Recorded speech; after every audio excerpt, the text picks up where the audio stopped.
Hello दोस्तों। तो आज की वीडियो में हम लोग सीखेंगे गुणनखंड करना, यानी कि गुणनखंड कैसे किया जाता है। तो चलिए देखते हैं पहला क्वेश्चन क्या दिया हुआ है। क्वेश्चन दिया हुआ है कि x square plus 7x plus 12।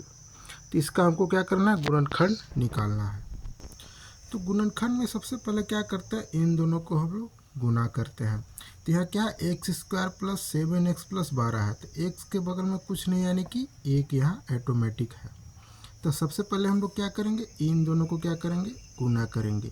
और गुना करने के बाद हमको बीच वाला को लाना रहता है। तो 1 से 12 में गुना करेंगे तो क्या आ जाएगा, 12 आ जाएगा। और इस 12 को ऐसे तोड़ना है कि हमारा ये 7 आ जाए। तो चलिए देखते हैं कैसे तोड़ते हैं इसको। मान लीजिए कितना, 6 दूना 12 होता है। तो 6 और 2 लेंगे तो कितना हो जाएगा, 6 दूना 12। और हम अगर इसको जोड़ते हैं और घटाते हैं तो यानी कि 7 हमको आना चाहिए। तो जोड़ेंगे इसको तो हम कितना आ जाएगा, 8 आ जाएगा। और अगर हम इसको घटाएंगे तो कितना आ जाएगा, 4 आ जाएगा। यानी कि हमको 7 नहीं आया, यानी कि हमको दूसरा फैक्टर इसको तोड़ना होगा।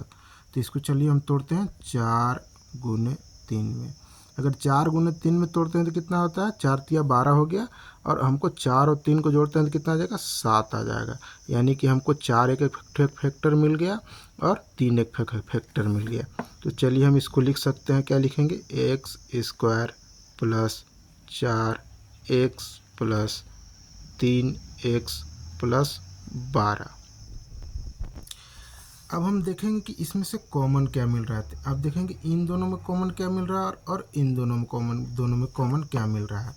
तो हम देखेंगे इन दोनों में कॉमन क्या मिल रहा है, x मिल रहा है। तो x को हम बाहर निकाल देंगे तो क्या करेंगे, x प्लस 4 लिख देंगे। इसको ब्रैकेट बंद कर देंगे। अब फिर यहाँ क्या है, प्लस है तो प्लस का चिन्ह दे देंगे। अब इन दोनों में देखेंगे कॉमन क्या मिल रहा है, 3 कॉमन हमको मिल रहा है। तो 3 हम इसको बाहर निकाल देंगे। तो यहाँ का क्या बच गया, x बच गया प्लस 4 यहाँ लिख देंगे, यानी कि 4 तिया 12 होता है। तो हमको 2 फैक्टर मिल गया। अब चलिए आगे क्या लिखेंगे। अब हम इन दोनों को एक साथ लिख देंगे और दोनों में से किसी एक को हम उतार देंगे। तो क्या लिखेंगे यहाँ, x प्लस 3। इन दोनों में से किसी एक को हम उतारेंगे तो क्या हो जाएगा, x प्लस 4। यानी कि यही इसका आंसर हो जाएगा। चलिए इसी तरह एक और वीडियो को देखते हैं। सेकंड क्वेश्चन क्या दिया हुआ है। सेकंड क्वेश्चन दिया हुआ है कि 4x square plus 2x minus 12। इसमें भी सबसे पहले हम क्या करेंगे, इन दोनों को क्या करेंगे, गुना करेंगे। तो गुना करेंगे तो क्या हो जाएगा, 4 8 कितना हो जाएगा, सॉरी बरचौ कितना हो जाएगा, 48। कितना मेरा आ गया, 48। हमको 48 को ऐसे 2 फैक्टर में तोड़ना है कि हमको 2 आए। अगर हम इसको 12 गुने 4 करते हैं तो कितना होता है, बरचौ 48।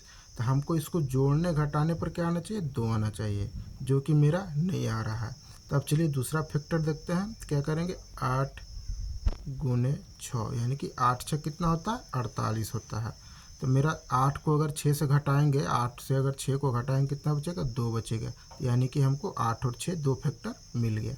तो चलिए हम लिखते हैं, क्या लिखेंगे, 4x square plus 8x minus 6x minus 12।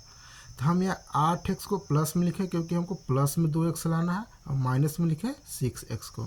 तो चलिए हम आगे का प्रोसेस करते हैं। अब इन दोनों में देखेंगे हमको कॉमन क्या मिल रहा है। तो हमको कॉमन क्या मिल रहा है, 4x कॉमन मिल रहा है। 4x को कॉमन अगर हम निकालते हैं तो क्या बचेगा, यहाँ x प्लस 2 बचता है। अब हम इन दोनों में देखेंगे कॉमन क्या मिल रहा है। तो हमको कॉमन क्या मिल रहा है, -6 कॉमन मिल रहा है।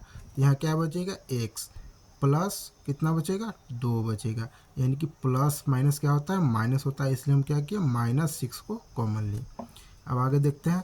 अब इन दोनों को एक साथ लिख देंगे। अब इन दोनों में से किसी एक को हम लिख देंगे। तो क्या हो जाएगा, यहाँ 4x माइनस 6 और x प्लस 2, यही इसका क्या हो जाएगा, आंसर हो जाएगा। अगर वीडियो पसंद आए तो वीडियो को लाइक और चैनल पे नए हैं तो चैनल को सब्सक्राइब जरूर करें। मिलते हैं नेक्स्ट वीडियो में।